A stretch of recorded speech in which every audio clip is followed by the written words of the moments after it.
Alright, everybody. So, we are here today to talk about the Thunderbolts movie. You're going to excuse the rain, live in a tin building, can't do much about it. Let's talk about this Thunderbolts movie that Marvel just put out because they made a choice, for sure. Alright, so I don't know how many trailer reactions I did for Thunderbolts. I know I did at least one, but I watched the three. I think they usually put out 3 trailers. The first trailer I liked a lot, and I was like, this might be something. It was like, just kind of like, took me by surprise. Second trailer, I didn't like as much. And I think the third trailer was pretty good. On its own, it really wouldn't have been super hype for me because the characters, I like the Red Guardian, I like Yelena. John Walker and Ghost and Taskmaster, I like Bucky, but it's just wasn't something I would probably been super hyped for. Closer to release, test audience are talking about how it's great. It's one of the best Marvel movies that's been put out in a while. Rotten Tomatoes score comes out and it's 95 or something, or 90. I don't know what it was. And it's whoa. So then I started getting really kind of hyped for this. Man, Marvel might be making a comeback. And I remember what Kevin Feige made some kind of claim that Thunderbolts was gonna give people a nostalgic Avengers feel. Because that's what the first Avengers was they were taking characters from different movies, putting them together, and that's what they were doing for this movie. In this movie, they were taking a lot of side characters and making them into their own movie. Which I think was supposed to give the everybody's expendable feel that the Suicide Squad had.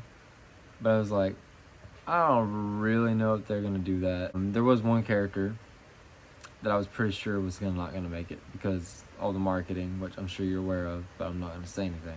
All that being said, Thunderbolts follows Yelena mostly. She's the main character. And it turns out that Yelena is working for Valentina, which we know because of the post-credit scene for Black Widow. And it turns out the Ghost is working for her. John Walker also works for her, which we know from The Falcon and the Winter Soldier. Taskmaster now works for her, which is kind of odd that Yelena and her both end up working for her. And they all get sent to this facility, secret facility. They all have a mission. And while they're there, they find out that the mission is for each of them to kill each other because Val is in some big giant lawsuit conspiracy thing. So she's trying to call all her loose ends off. Bucky is onto her, knows what's going on, so he's tracking the situation very closely. Somehow the Red Guardian finds out about it, and then he goes to help because he's Yelena's dad. That's how they all end up together, without giving a whole lot of spoilers.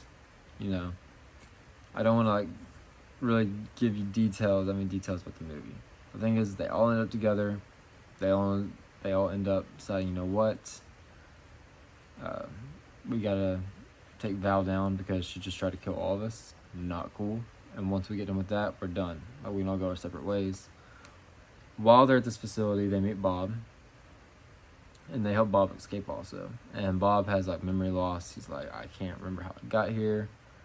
I remember signing up for some superhero program, but that's it. Like I said, once Bucky gets involved, they all kind of figure out Val is the mastermind of all this. And they're alright, well let's take her out because this is ridiculous. And guess what? The Avengers aren't coming, kind of thing. So they're well, we're gonna step up and we're gonna, do this. And big part of it I haven't mentioned yet is it's kind of a, I don't know how to explain it, but Yelena's going through a lot. She's tired of this mercenary life. She's I kind of I need a change, And the Red Guardian being her dad's you need to follow in your sister's footsteps, become a hero, do all this. Like, you're good at what you do, but you need to do it for good. So then from then on, it's just their little adventure until Bob becomes the Sentry, who becomes the Void, and then they have to take him out. So, that is my synopsis. I'm here to talk about the movie. I liked this movie a lot. It was really good, in my opinion. It's the first Marvel movie I've been able to say was like really good in a while. Like, without fan service, you know what I'm saying? Like without having to rely on something. Like, okay, Deadpool and Wolverine was a big Deadpool comeback. It was Hugh Jackman's comeback, you know what I'm saying? And there's a lot of cameos and this and that. It's a good time. It's a Deadpool movie, you know what I'm saying? Spider-Man No Way Home. You're not going to catch me talking trash about Spider-Man No Way Home. But it relies on fan service a lot, you know what I'm saying? That's another movie post-Endgame that was great to me. Like I said, I thought Brave New World was good. I liked it. And like Shang-Chi, it's good. It's like between good and great, in my opinion. It's more on the great side. But like, this is what I'm saying. This is what I've been telling people. Thunderbolts impressed me. Like, I guess because it's been so long since I felt this way after watching a Marvel movie. I felt like, it's like, yo, it was good. They used a lot of side characters and made this movie.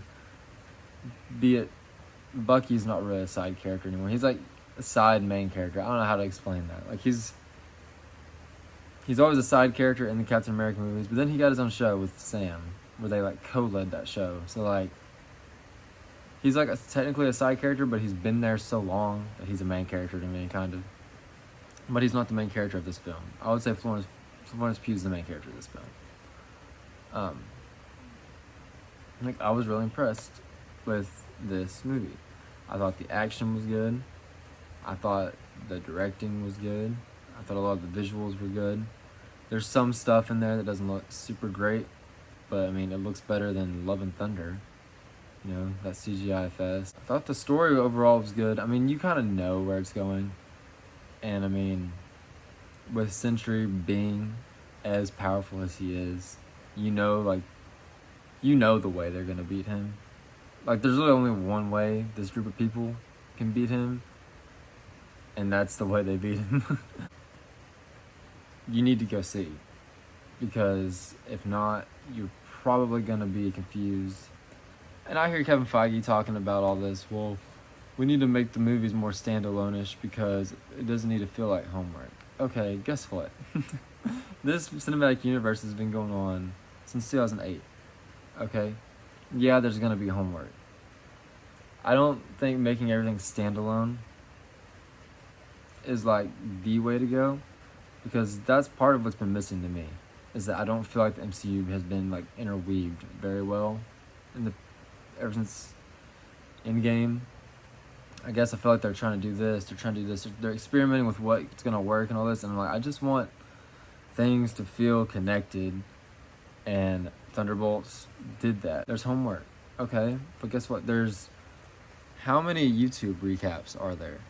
I recommend you go watch the Thunderbolts. I think it's going to be crucial, very important for the next MCU movies coming up, and I just don't think you're going to miss it. I think it's a great time, and I got the old Marvel feel back, and I felt that way about the Brave New World. I was like, this is starting to feel like Marvel again, and then this happened, so I'm really hoping that they're finding their footing again. But that's just me. Let me know what you thought about the Thunderbolts in the comment section below. We will make a separate spoiler video to talk about the spoilers. And yeah, come back for that. And we'll see you next time.